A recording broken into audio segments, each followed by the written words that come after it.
It's Wednesday, it's early, and it's time to break down the new episode of The Bad Batch, and let's do it in 5 minutes or less. For me, episode 4 of The Bad Batch was a great episode. Just a few thoughts before we get into the breakdown. One, the pacing was great. I thought for an episode that didn't necessarily have a lot of lore going into it, it kept the action going. It kept the pacing on. I did not feel bored at all in the 20-something minutes that the episode was. So this was a great job, and it really is a change of pace from season 2, where we get the filler, boring episodes with Sid that just seem to drag on for 23 minutes. This was not one of those. I love the character development we're getting for Omega and Crosshair. I think this season is going to be very promising when it comes to seeing these characters grow and see where their story ends up. So let's actually hop into the breakdown. This episode picks up immediately following episode 3. We see Omega and Crosshair trying to get away in their ship.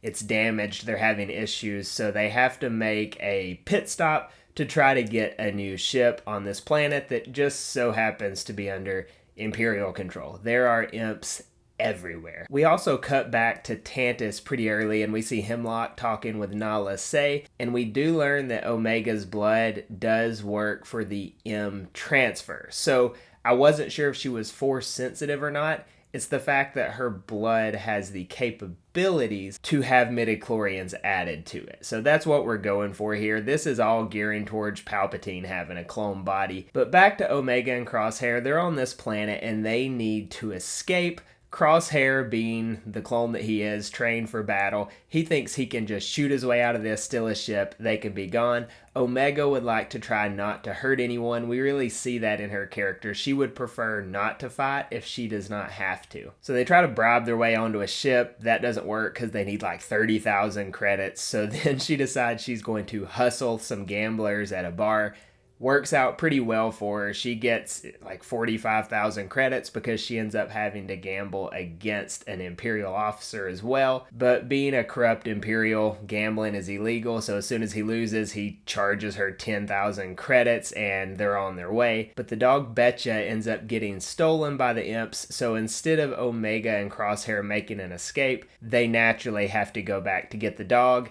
As a dog person, I was really happy that they went back to get Betcha. Unfortunately, Betcha being captured was a trap just to get Omega and Crosshair to try to go get the dog. So the Imperial officer that Omega took the money from is there. And there's all sorts of animals in this Imperial holding area. They get into a shootout. Omega's like, fine, Crosshair, we'll do it your way. They shoot their way out. They steal an Imperial ship. They end up getting Betcha. The Jurassic Park vibes were again strong in this episode. We see all these animals running everywhere. Cool space creatures. And then that Imperial officer gets pulled into a crate with this big monster with tentacles. Very much so Jurassic Park vibes. But the animals are freed. Omega and Crosshair get away on the Imperial ship.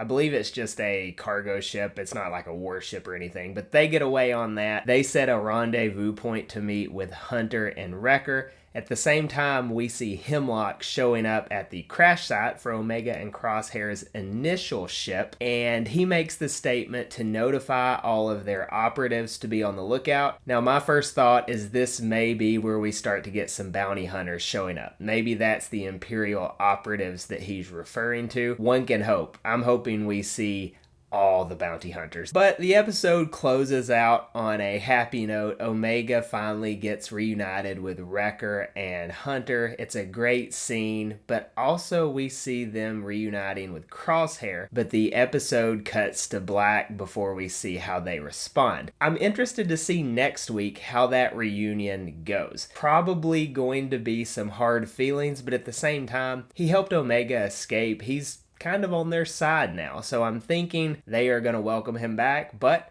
we'll have to wait till next week. Let me know in the comments what you thought about this episode and catch this video next.